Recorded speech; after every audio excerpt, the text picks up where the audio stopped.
A história dos papas da Igreja Católica está manchada por crimes, traições, segredos e mistérios. Muitos teólogos falam sobre uma batalha no interior da instituição que está acontecendo há séculos.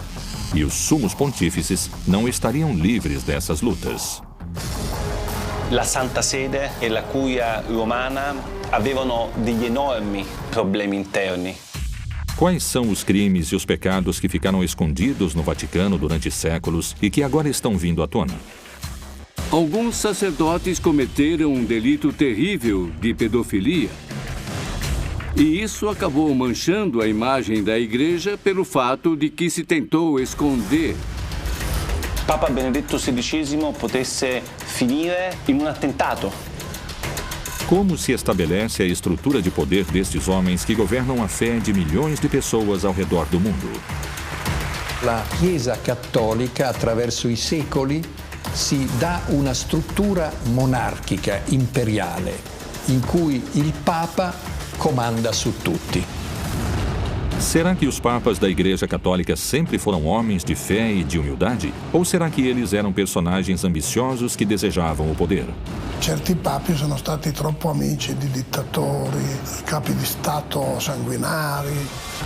A verdade por trás dos papas. Divindade próxima ao Todo-Poderoso? Representantes fiéis de Deus na Terra? Ou ótimos impostores escondidos por trás dos grandes muros do Vaticano?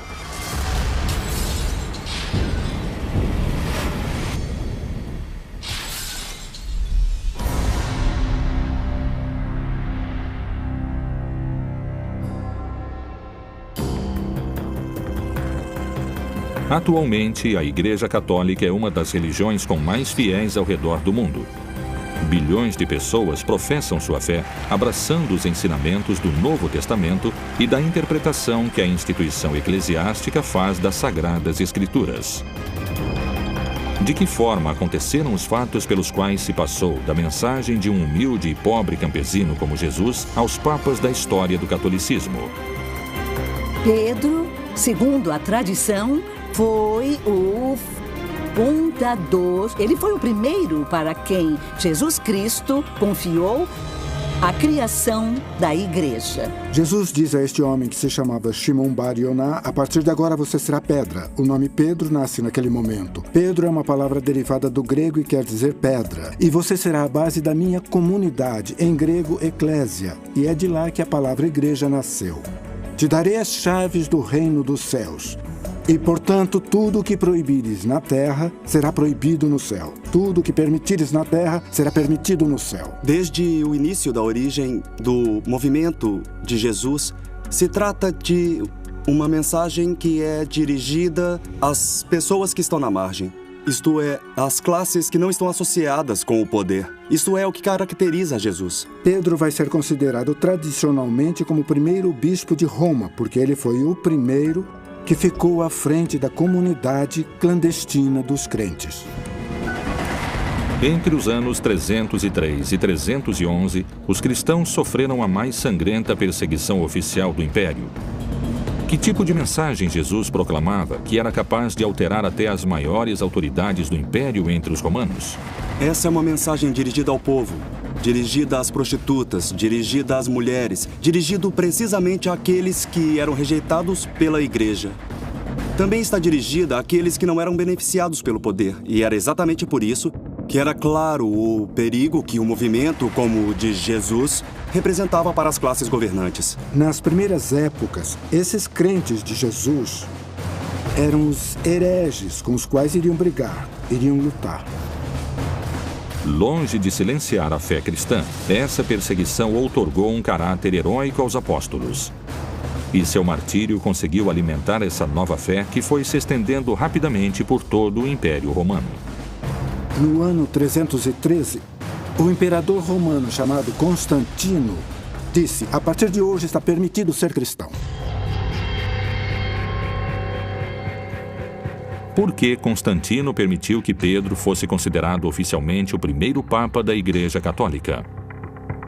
De alguma forma, ele era um imperador encurralado. Encurralado pelas guerras internas, por todo aquele ciúme que estava por trás do império. E ele mesmo percebeu a besteira que foi perseguir os cristãos. Ele percebeu o que ele devia fazer com toda essa fé crescendo, com toda essa mensagem tão rara, tão estranha. Essa fé que ele e todo mundo deveria seguir e, mais que tudo, oficializá-la. Quais foram as reformas, pactos ou estratégia que Constantino utilizou para aceitar o catolicismo como religião oficial dentro do Império? O melhor era dizer que Constantino tinha se convertido, porque assim o trabalho seria mais fácil e ele poderia ter mais poder com os povos que tinham essa fé. Ele se aproximou dos grupos cristãos, ele conviveu com eles. E ele usou muito da ideologia deles, muito da teologia deles para fazer a sua. Teoricamente, o cristianismo poderia não ter nascido, mas nasceu e ficou. Não podemos esquecer que hoje, aproximadamente 2 bilhões de pessoas. Repito, 2 bilhões de pessoas são de origem cristã, apesar de continuarem sendo crentes ou não. Como foi que um filho de um carpinteiro que pregava descalço acabou sendo representado por autoridades de grande poder econômico que estão rodeadas de luxos? Que menções a estas figuras podem ser encontradas dentro das páginas do livro sagrado? Não existem menções sobre o papado. As menções que o papado diz que existem são ambíguas. O fato de Jesus dar as chaves do reino dos céus, o fato de Jesus escolher ele por cima dos outros discípulos. Bom, isso é uma construção papal da origem do papado. Mas quando eu leio a Bíblia, eu não tenho motivos para pensar que precisa existir o Estado do Vaticano. Como se introduziu a figura do Papa e de que forma ele era eleito?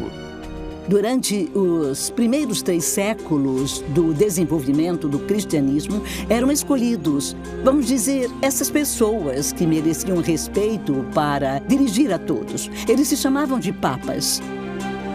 Mas isto era um apelido carinhoso, sabe? Esse nome não implicava o sentido de autoridade que adotou mais tarde. Quando se constrói o papado, esse é um fenômeno antigo e medieval. Não tem nada a ver com Jesus, não tem nada a ver com o cristianismo inicial. É um fenômeno posterior. Il grande passaggio interviene nel IV secolo d.C., quando il cristianesimo, che era una religione perseguitata, diventa religione di Stato. Nel momento in cui diventa come uno Stato, assume moltissime caratteristiche dell'impero romano. O cristianismo nasce do Império Romano. O Império Romano era uma sociedade hierárquica. Ela não nasceu do nada. As pessoas que faziam parte desse cristianismo, que o criaram, eram aqueles que viviam numa sociedade hierárquica. Então, é mentira o que se diz dela ter sido pura, até que o Estado romano a absorveu e a perverteu. E nel Medioevo abbiamo dei papi come Gregorio VII, sotto cui c'è un documento che si chiama Dictatus Papae, in cui si afferma che il Papa è superiore a tutti i monarchi della terra. Ecco perché c'è il triregno, questa specie di corona che ha 3 corone per dimostrare che il Papa è superiore ai re ed è superiore agli imperatori. Altri papi come Innocenzo III proclamano la superiorità del Papa su tutti i regni del mondo. O imperador em Roma era conhecido como Il Pontífice Máximo, a máxima ponte com a divindade. Os romanos acreditavam que o imperador era um homem-deus, que se comunicava como uma ponte, um pontífice, com os grandes deuses. Mas exatamente quando foi que o Papa começou a ser chamado como um imperador romano? Precisamente no século IV. Se a religião católica conseguiu se institucionalizar dentro do Império Romano, quais foram as simbologias que adotou para se misturar ao poder imperial?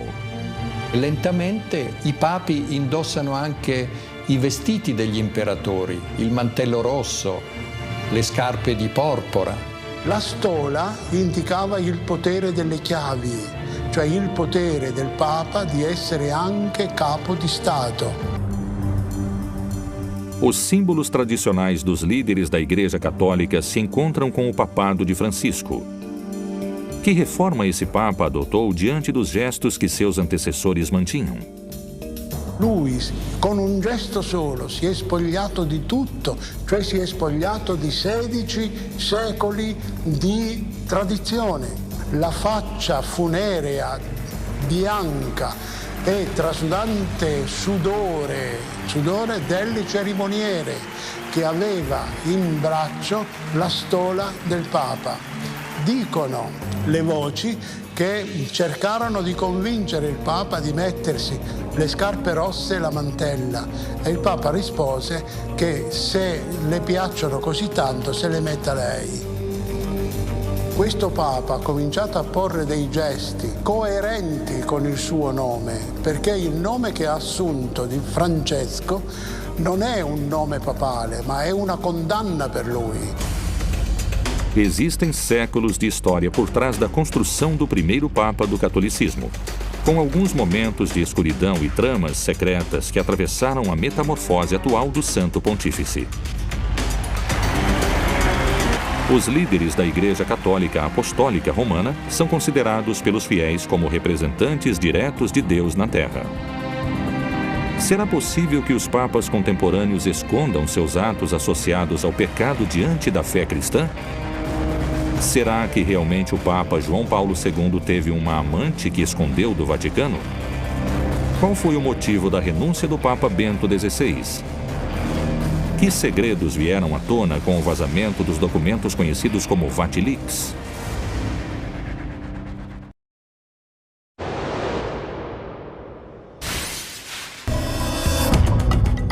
O Papa representa na religião católica a máxima autoridade religiosa.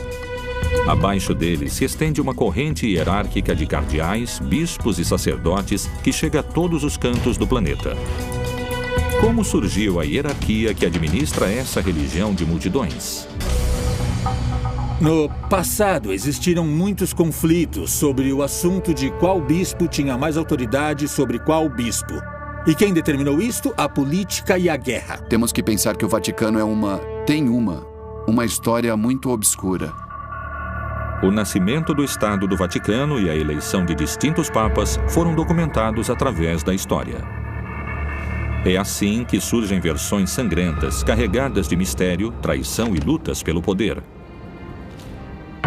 Será que se atentou contra a vida de um papa dentro da própria religião? Será que se cometeram crimes e tentativas de assassinato contra a figura mais importante e venerada da religião católica? O papado é a estrutura existente mais velha que há. Parece uma sequência de indivíduos, com defeitos e qualidades. Bonifácio VIII, de alguma forma, foi o maior exemplo de papa entre os papas medievais. Ele foi acusado de vender e de comprar cargos, até o ponto de ele acabar sofrendo um atentado. E Formoso fez parte de um dos episódios mais originais da história pontifícia. Quando ele morreu, o papa sucessor o tirou do sepulcro e o fez enfrentar um julgamento. Todas as decisões de Formoso se anularam e o cadáver de Formoso foi jogado no rio Tibre. Estevão também não terminou muito bem. Os opositores dessa época, no movimento pendular político, levaram ele à cadeia e aparentemente ele foi esganado pelos próprios carcereiros. Com João aconteceu a mesma coisa. Ele foi educado, aparentemente bem educado, para ter uma vida mais laica. Aos 18 anos, quando foi eleito Papa, João, evidentemente, não tinha muita vocação sacerdotal e ele foi facilmente vítima de difamações, não é? Então, ele ficou conhecido na história como o Papa da Vida Libertina. Sabe-se que ele morreu precisamente no meio de uma orgia.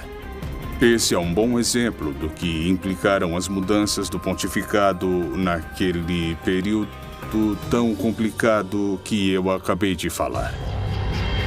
Tiveram muitos papas que estavam afastados do povo. A tradição de tentar se aproximar do povo começou com João Paulo I e lhe custou a vida. O Papa João Paulo II tentou e por isso sofreu um atentado. E ele foi colocado no Papa Móvel. Se cometeram crimes e tentativas de assassinato contra a figura mais importante e venerada da religião católica, quais foram os casos mais relevantes da história papal associados a possíveis homicídios? Sabemos que João Paulo I foi um homem muito comprometido na sua época de sacerdote com as causas sociais. E ele questionou de uma maneira muito dura a obra criada por Pio XII, que era o aparelho financeiro do Vaticano. Este questionamento fez com que ele morresse.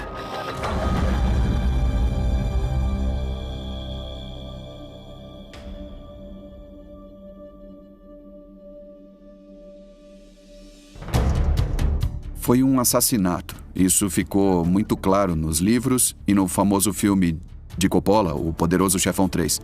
Quando ele veio aqui na Argentina, perguntaram a ele se ele se atrevia a acusar as figuras do Vaticano de terem assassinado o Papa. E ele disse, escuta, até agora eu não fui processado por esse assunto e o Vaticano tem ótimos advogados. Será que estes acontecimentos do passado podem se repetir na nossa época?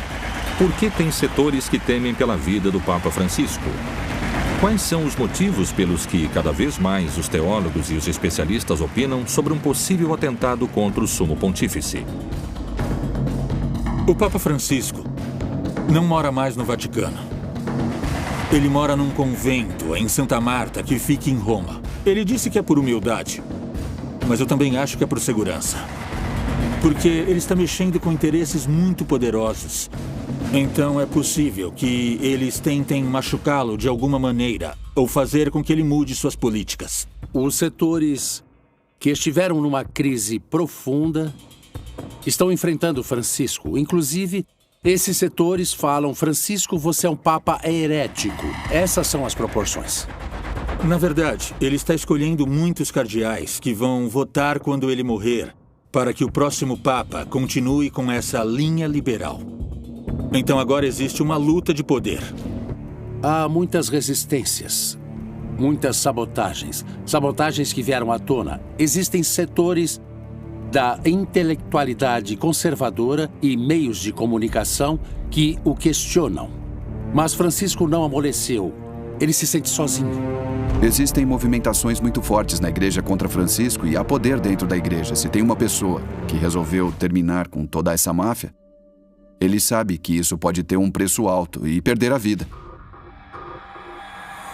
Assassinatos, tentativas, crimes, traições e muitas teorias conspiradoras parecem estar alojadas dentro da Cúria Papal ao longo da sua grande história. Mas não só morte e crimes estão escritos nessas páginas. Que mistérios escondeu a figura do Papa João Paulo II? Ele teve um romance com uma mulher enquanto exercia o papado?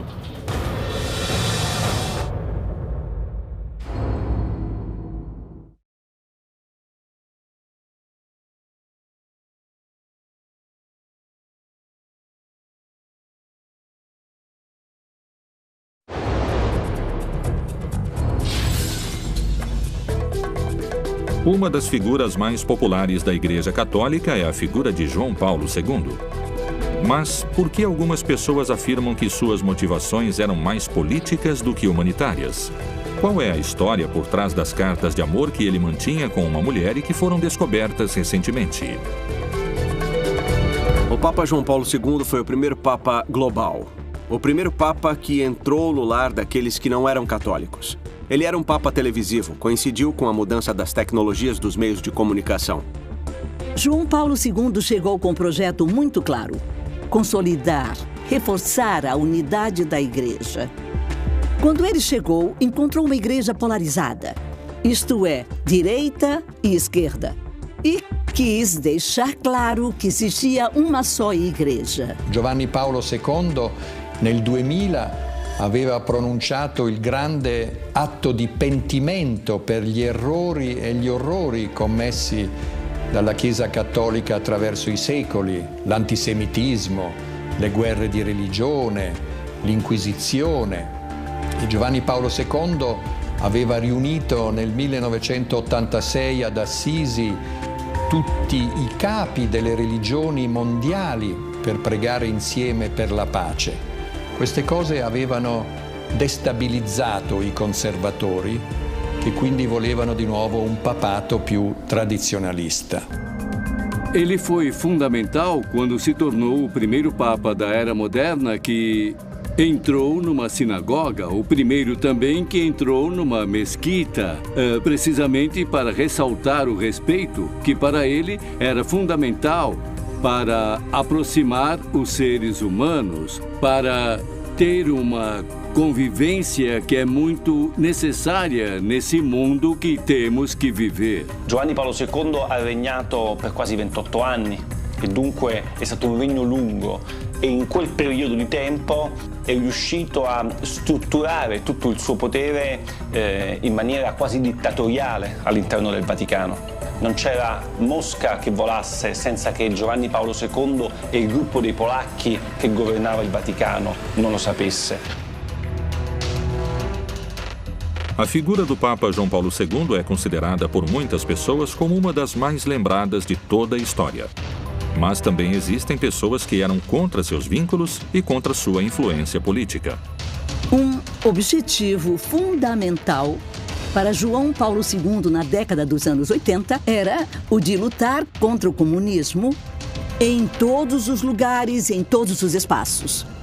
E utilizar todas as armas, instrumentos que ajudassem a conseguir esse objetivo. Tutto questo è stato travolto un po' dal suo essere polacco e quindi esponente di una chiesa particolarmente tradizionalista e anche particolarmente anticomunista. Qual era o motivo das suas viagens pelo mundo? Será que elas tinham um objetivo humanitário? Ou, como algumas pessoas acham, o que ele realmente queria era influência e poder político? Por exemplo, para fazer um trato com o presidente Reagan, com a Thatcher na Inglaterra e apoiar o movimento Solidariedade, esse movimento sindical de Lech Walesa, e contribuir em termos econômicos, em termos políticos, com a queda do comunismo na Europa do Leste e na União Soviética. E para conseguir isso, desenvolveu uma atividade política e diplomática que vai explicar suas viagens pelo mundo com entrevistas com líderes políticos, com pessoas muito influentes e muito importantes para trabalhar, minar as bases do comunismo, que para ele era o inimigo principal. Não só seus vínculos políticos fariam sombra e começaria um debate sobre a imagem de João Paulo II. Sua imagem também ficaria embaçada por aqueles que afirmam a hipótese de que ele teria tido uma amante durante alguns anos. Recentemente, foram encontradas 350 cartas escritas entre João Paulo II e uma filósofa polaco-americana que se chamava Anna Teresa Timieniecka. As cartas entre Ana Teresa e João Paulo II fazem parte de uma tradição eclesiástica muito antiga. São Paulo foi acompanhado por Santa Cleta. Não conhecemos estes textos porque eles foram excomungados pela Igreja no ano 325.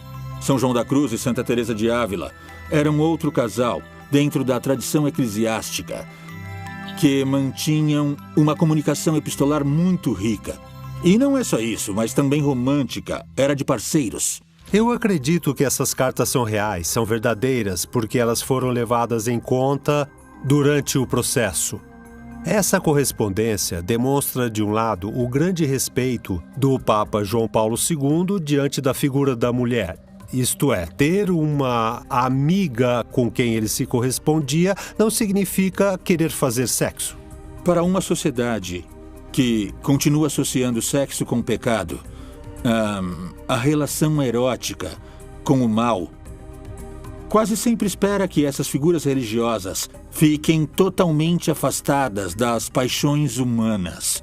E eu acho que o que aconteceu entre Ana Teresa e o Papa João Paulo II era amor. E o amor não necessariamente tem sexo, só tem amor.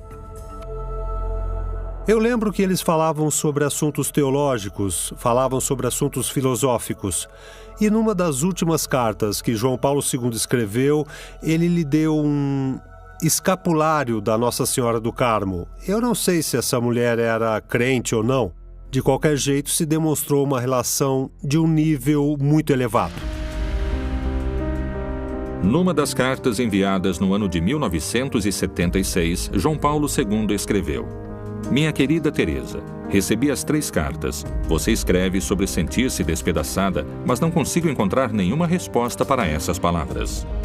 E numa carta do dia 10 de setembro de 1976, ele lhe enviou um escapulário e escreveu: É a dimensão em que a aceito e a sinto em todos os lugares e situações, quando você está perto e quando está longe.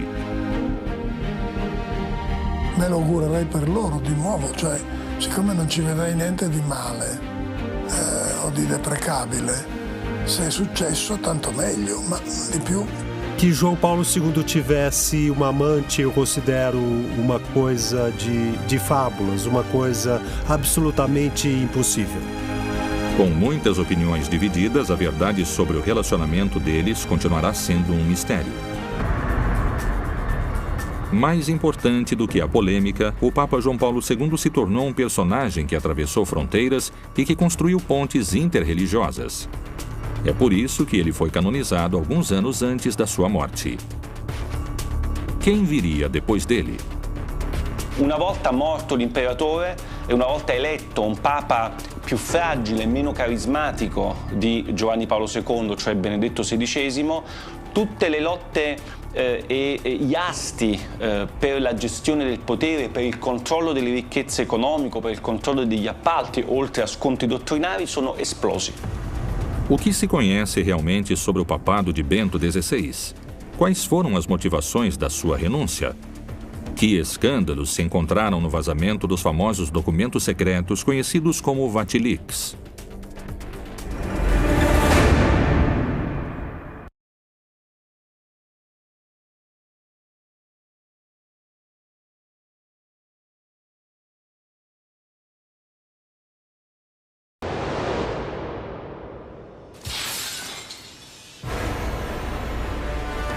Depois da morte de João Paulo II, o Colégio dos Cardeais elegeu a Joseph Aloysius Ratzinger e escolheu o nome Bento XVI como seu sucessor. Com este Papa, estourou um dos maiores escândalos dos últimos tempos do Vaticano: a revelação dos documentos secretos que mostraram corrupção e lavagem de dinheiro, mundialmente conhecidos como Vatilix. Qual foi a motivação da Cúria da Igreja Católica de escolher um personagem tão diferente do seu antecessor? Quais foram as principais diferenças entre esses 2 papas? Por que teólogos e especialistas acreditam que a estratégia criada pelo Vaticano não teve os efeitos desejados?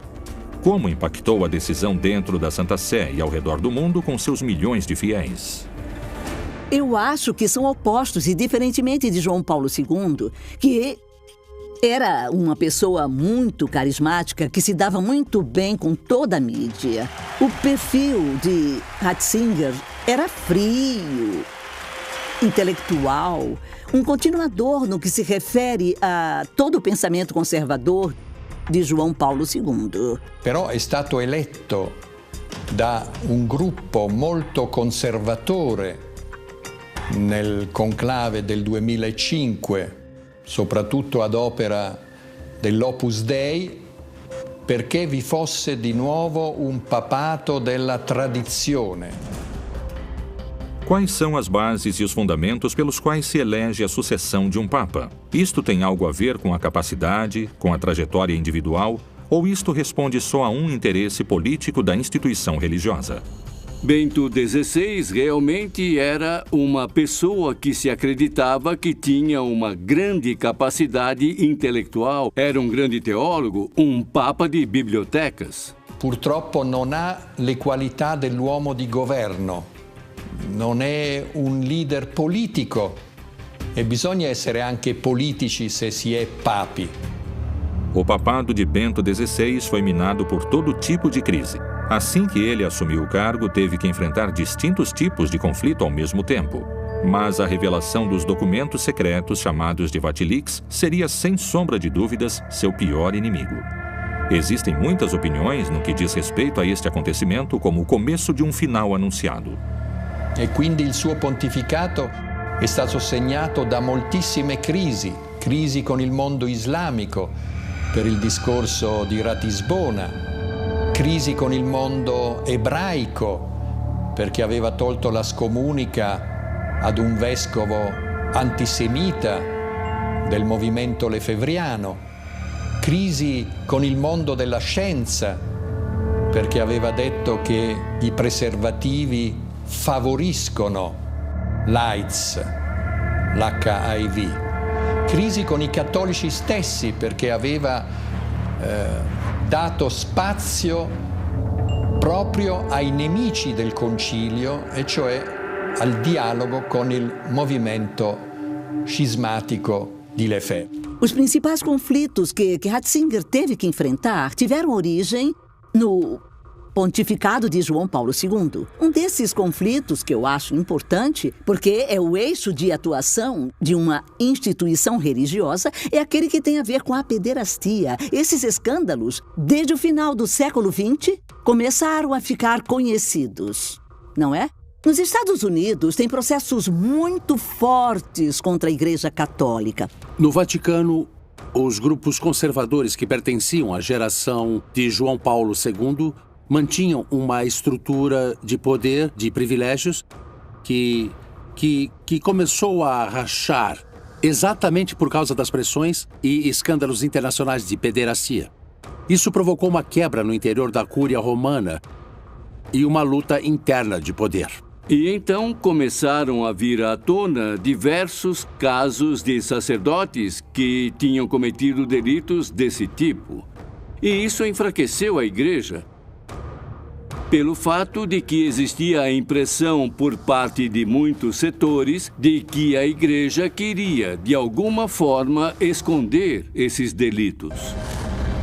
Embora há 600 anos nenhum papa tivesse deixado o cargo, Bento XVI começou aos poucos a percorrer um caminho que o deixaria sem saída.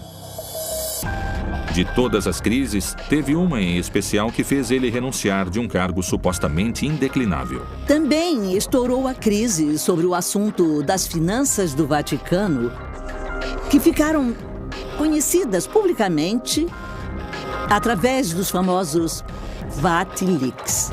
Essa subtração dos documentos, feita pelo Camerlengo, que é alguém muito próximo, apareceram todos esses assuntos que têm a ver, inclusive, com coisas como a lavagem de dinheiro, sabe? E também como se gasta o dinheiro do Vaticano. O que revelam os documentos que conseguiram o tirar do Vaticano? La scoperta di documenti che mostravano una guerra interna alla Chiesa fra gruppi di cardinali, fra diversi gruppi di interessi. I documenti più importanti sono 3 o 4, più rilevanti dal punto di vista giornalistico dell'opinione pubblica. Alcune lettere sono le lettere che Viganò, che era il tempo era il segretario del governatorato del Vaticano, un monsignore molto importante, spediva all'allora segretario di Stato Tarcisio Bertone per spiegare che c'erano stati, a suo parere, dei gravi atti di corruzione all'interno del Vaticano. O dinheiro do Vaticano, ele está, inclusive, investido em empresas que, por exemplo, fabricam anticoncepcionais. Esse é o exemplo, sabe? Empresas que são usadas para a lavagem de dinheiro. São instituições onde há pouca transparência e onde não se cumprem as regras que outras instituições devem cumprir. Outras instituições financeiras internacionais. Veio à tona uma grande quantidade de propriedades urbanas que o Vaticano tem em Roma, e essas propriedades em Roma são utilizadas de acordo com vontades particulares. Houve uma luta de poder? Alguém traiu Bento XVI para motivá-lo a sair do cargo? Ou isso foi uma decisão pessoal?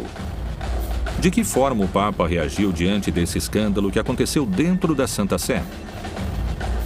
Esse foi um grande desafio que Bento XVI teve que enfrentar e muitas vezes sua reação não foi enérgica o suficiente para satisfazer as necessidades que muitas pessoas tinham de ressaltar esse fenômeno, de fazê-lo vir à tona, de não escondê-lo e de lutar de forma eficaz, castigando todos os responsáveis. Ci sono stati dei documenti di Vatilix I addirittura in cui si ipotizzava che Papa Benedetto XVI potesse finire in un attentato e che lui sarebbe stato ucciso per far posto ad altri cardinali. Ovviamente lettere deliranti, però firmate da un vescovo importante al tempo del vescovo di Palermo, Paolo Romeo. No dia 28 de fevereiro de 2013, Bento XVI renunciou ao seu cargo como sumo pontífice da Igreja Católica. João Paulo II, que veio antes dele, tinha um problema muito grave de saúde, mas ele disse, não posso renunciar. E sua frase, a frase de João Paulo II era, Jesus não desceu da cruz, mesmo que ele estivesse passando por um problema muito grave. Mas Bento XVI disse não, mesmo que sua saúde ainda permitisse que ele continuasse no seu cargo. Mas tem pessoas que acham que talvez o grande problema é que ele acreditava que não tinha forças suficientes para bater o martelo e decidir as mudanças que deveriam ser feitas. Ratzinger non si è dimesso per le rivelazioni di Vatilix, Ratzinger si è dimesso perché il suo pontificato era entrato in un vicolo cieco e lui non aveva più la forza per governare. A renúncia de Bento XVI foi um choque para a Igreja Católica. Foi um choque para a cultura que existia dentro do Vaticano e foi uma forma traumatizante de transmitir uma mensagem que tinha mudado a Igreja para sempre. Benedetto XVI è sicuramente un papa da ricordare, un ex papa che non era semplicemente il papa morto. E quindi secondo me è stata una decisione storicamente significativa che resta anche un problema per gli storici. Perché si è dimesso Benedetto XVI? Segundo alguns teólogos e eruditos no assunto, a eleição e a posterior coroação de cada sumo pontífice foi minuciosamente desenhada segundo as necessidades do contexto histórico da Igreja em cada período. Será que se errou ao eleger o Papa Bento XVI? Será que o Papa Francisco foi eleito para consertar isso? Quando elegeram Ratzinger, o Papa Bento XVI, na verdade eles elegeram Bergoglio. Mas Bergoglio não aceitou por algum motivo, isto é, o sucessor de Wojtyla era Bergoglio, mas fala-se que algo aconteceu e isso é o que se fala. E isso, de alguma forma, nunca foi negado por Bergoglio ou por Francisco. Naquele momento, os cardeais preferiram a opção de um Papa intelectual ao Papa Francisco. O Papa renunciou ao seu papel. Isso não acontecia há séculos. Um Papa como Bento XVI, doente, um Papa superado pela situação, um Papa deprimido, dava para ver na cara dele, um Papa derrotado. Tudo isso fez com que se reconsiderasse a estrutura da Igreja. Nesse momento, se determinou que a Igreja precisava de reformas. Era necessário que houvessem mudanças reais na vida da Igreja. E por isso, o perfil de Mário Bergoglio, que é um perfil profundamente sul-americano, próximo ao europeu jesuíta, ascende ao papado. Os motivos da renúncia de Bento XVI continuarão sendo motivo de debate. Será que o único ex-papa vivo na face da Terra tem a resposta histórica dos motivos da sua renúncia? Será que todos os documentos do Vatilix foram revelados? Ou será que há mais mistérios e traições, segredos e pecados que nunca conheceremos? Que coisas iriam mudar no Vaticano a partir da eleição do Papa Francisco?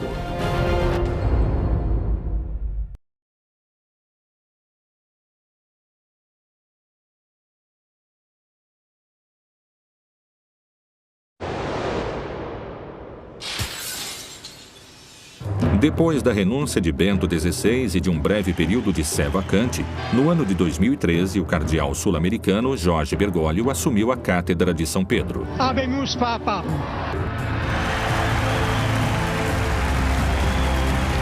Nascido na Argentina, mas com ascendência italiana e com formação jesuíta, Bergoglio escolheu o nome Francisco e se tornou o primeiro papa latino-americano da história.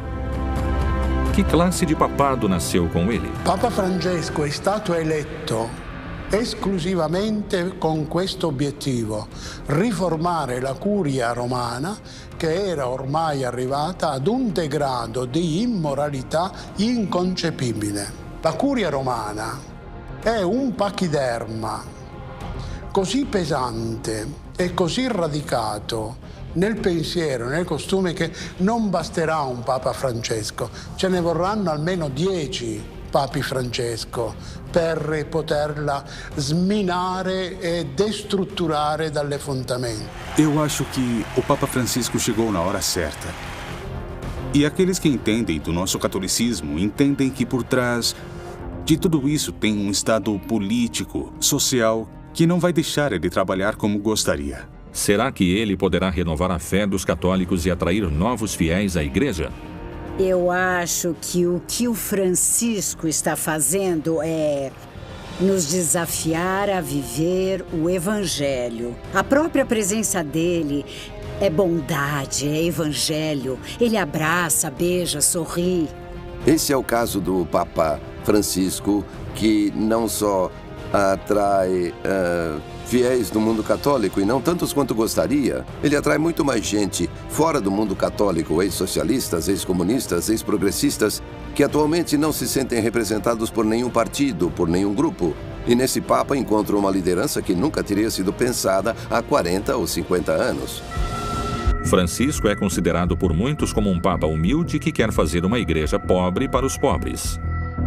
Qual é seu posicionamento diante do dinheiro do Banco do Vaticano?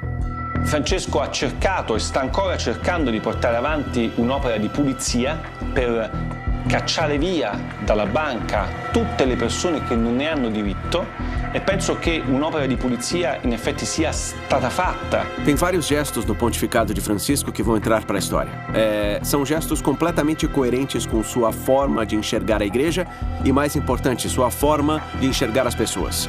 Um papa que para o papamóvel para abraçar os doentes, um papa que abraça os anciãos, um papa que responde tranquilamente aos jornalistas no avião. Eu acho que o Papa está mudando a Igreja Católica com esses gestos. Uma imagem do Papa Francisco vale mais do que 1000 homilias. O Papa se aproxima aos assuntos da atualidade com um olhar conciliador. Será que esta é uma oportunidade de mudança para a Igreja?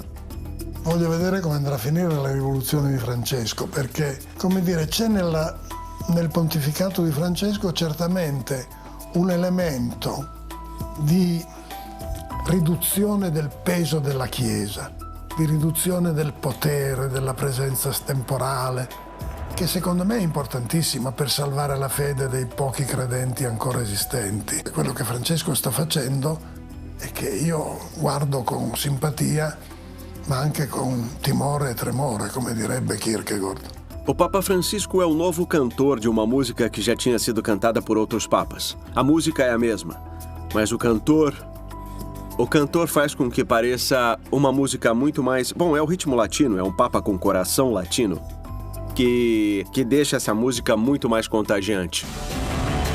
Com mais de 2000 anos de história, um sem fim de mistérios e segredos, atualmente ainda se escondem entre os fortes cimentos do Vaticano as verdadeiras causas dos papas assassinados, da renúncia de Bento XVI, do relacionamento de João Paulo II com uma mulher polaca e do vazamento dos documentos Vatilix I e II.